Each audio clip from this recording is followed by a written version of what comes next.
Awesome. Coaches, Nolan, thank you guys for joining me. Wrapped up the Sunfish series here at home. We head away starting tomorrow. We have 2 away series and then we're back at home, and that's when we start our home stints. And thank goodness, because we could use some games at home. But let's talk about tonight's game. I guess overall thoughts on that before we start getting into any specific questions. I'll take it. I'd say we definitely didn't make enough plays to win. That's offensively and defensively. Struck out too many times. Didn't draw enough walks. Definitely want to have more walks and strikeouts. That's a combination that always helps you win. Pitching, I just think that we didn't get enough guys out with pitchers' counts. And so I think we just got to get better, keep building on that, and get better. Sure. Coach, do you have any other words you want to build off it? You know what? We got to fight. 1 through 9, we got to fight. You know, we're taking some blows, we're coming back, and we're taking some blows, and we're laying down. We just got to fight through these 9.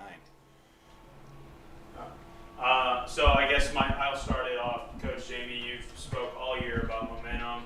We just chatted a little bit about it before the stream.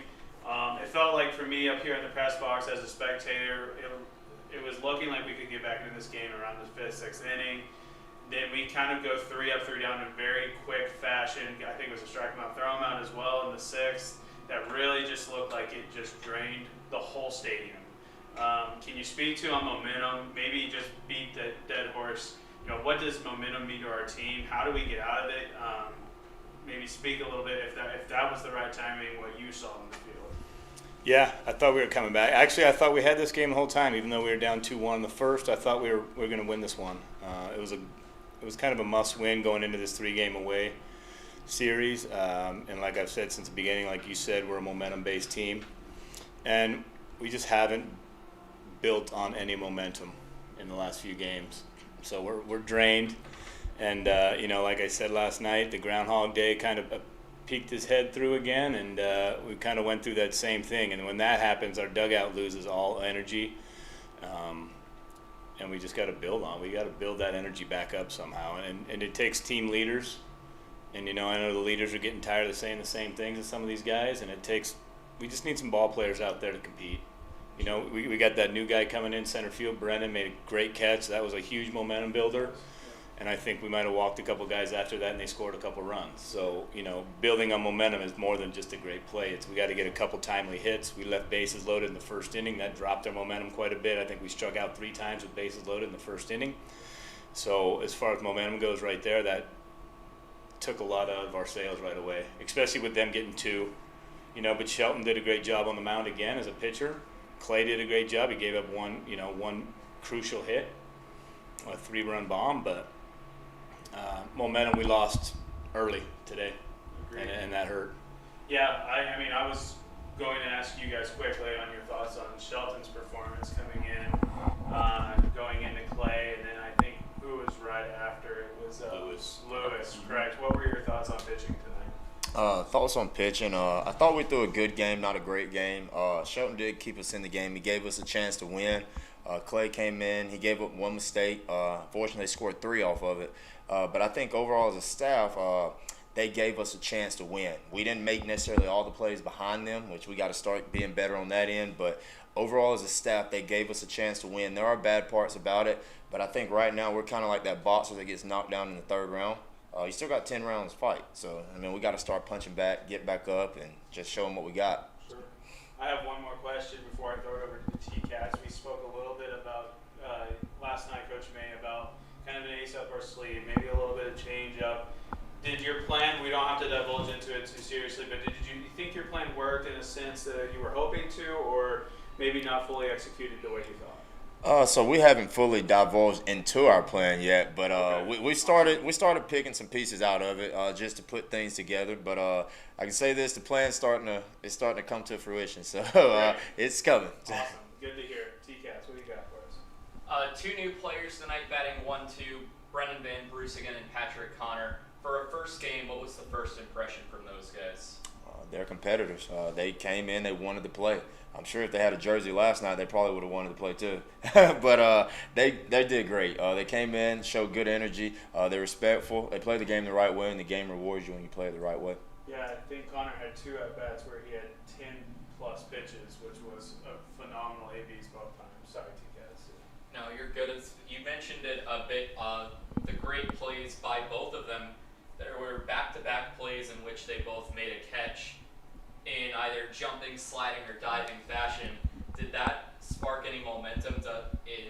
Are pitchers starting to trust their defense more as the season goes on? I definitely do think our pitchers are starting to trust our defense more, even though we're getting different guys to put out there, whether it's injuries or just bad play. I think our pitchers are starting to trust them a little more, but I think as a staff we got to start trusting our hitters too as well, that we keep ourselves in the game. Our hitters are going to bring us back too. In the sixth inning, you went to two pinch hitters in Mast and Yancey. Can you divulge into the strategy of that time putting in those two pinch hitters? Definitely right there. Eric Mast been one of our best hitters lately. He's been probably our best hitter all year other than Skelton. I thought it was the right situation. We needed a run, and we knew he was going to drive the ball. He doesn't get cheated at the plate. He makes contact at a high level, and I thought that was a great move. The next one was Cole Yancey. He's been swinging a hot bat lately, and so one thing you know about guys swinging hot bats, you got to keep him at the plate, because if you don't, it'll cool down quick. And so he didn't come through right there, but I still got confidence in him. So. I'm all out. Cool. I have one more question, I guess, leading up to, again, 5 games away before we start hitting our home games. What are we feeling going into 5 more away games? How's the energy from you guys? What do you think, and what can you expect from us as fans, as spectators, to expect out of these next couple games? I'll start and then I'll pass it on to these guys. Sure. I will say the energy will be at an all-time high, and I think that's something I got to keep bringing as well, because if the coach doesn't bring it, then the players don't feel obligated to bring it as well. And that's something I pride myself in, as being an energy guy. So hopefully these guys will just keep picking little pieces from it, and they'll start to divulge into whatever it is that makes them the best player they can possibly be. Awesome. So. Yeah, I agree. We're coming in full steam ahead. There's no turning back. Just another day, flush this, and come in tomorrow ready to go. We're excited to get on the road and face a team we haven't faced yet, and ready to go start getting this train ready back and rolling here, because we'll be back. We'll be back in full speed ahead here. Sweet. Nolan, I guess last thing to you. What can you provide? Oh, okay, go ahead. Oh, Nolan, Perfect. yeah. Perfect. You are the analytical guy of this staff. Is there anything from the analytics side that you're seeing that has maybe either contributed to the Sunfish winning streak or our losing streak? Maybe not so much analytical, but from a statistical standpoint, just from pitching standpoint, getting ahead in the count. For tonight it was 20 out of 18 first pitch strikes, and we saw a difference in getting guys out and whether guys reached once you get strike one, ball one. That's a huge difference. And same thing hitting wise. When you fall behind and you get to 2 strikes 25, 27 times in a game, that's going to make a difference. And I think we saw that with our hitters. And I think that's a thing that you can continually work on. In batting practice the last couple of days, we really worked on 2-strike approach, being able to simplify our swing. So I think, you saw it with, I believe it was our 2-hole hitter, Connor, there we go. Gotcha. He really simplifies his swing 2 strikes, and he was able to fall off, I think, 8 or 9 pitches with 2 strikes. So I think that might have a carryover effect. But just from that, watching up here in the press box, it makes a difference whether you're ahead in the count, behind in the count. So that's one big thing that I've noticed. And when we're able to successfully get ahead in our favor, whether it be pitching or hitting, we've been able to have more success. I guess I have one more question for you, Nolan. Kind of being able to be on the sideline for 2 games and really be able to watch from the bird's eye view, what kind of energy or what kind of critiques or even any sort of motivation can you give these guys? What are you going to bring to the bus tomorrow to really try to turn this 5-game away series around? Well, I've got some ideas for the bus tomorrow. Keep it interesting, but from up here, and maybe I don't see it as much on the field because I'm really focused on certain things down there, but from up here it looks like we're a little flat-footed in the field sometimes. Because in the dugout, anybody that's seen our games on the road, a lot of energy in the dugout, lots. Yeah. And sitting up from behind the dugout, you don't really see that here at Hyde Stadium. But looking out on the field, maybe just a lack of energy from our guys. So trying to find ways to keep it fun and keep it interesting, because it's hot, it's summer ball. These guys have been through a long school season. So I think maybe keep things a little bit more fun and mix it up a little bit tomorrow. Great. That's all I have for me. I'm good. Sweet. Coaches, Nolan, thank you again for your time.